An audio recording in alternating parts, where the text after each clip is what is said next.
सरकारने कोणतीही चर्चा केली नाही. सरकारला निर्णय घ्यायचा पूर्ण अधिकार आहे.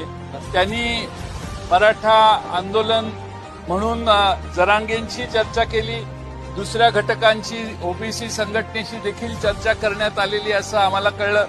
त्यांनी या बाबतीत काहीतरी निर्णय घेतला पाहिजे.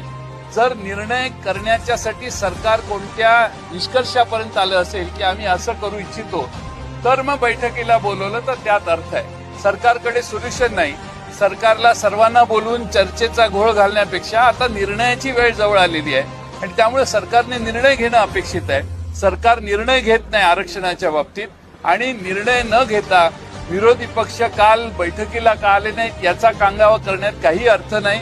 आम्ही या बैठकांना 2 वेळा गेलो, दोन्ही वेळा आमच्या स्पष्ट भूमिका आम्ही त्यावेळी मांडलेल्या आहेत. त्यामुळे आता सरकारच्या हातात आहे निर्णय घेणं आणि अपेक्षा करतो आम्ही की सरकारने निर्णय घ्यावा.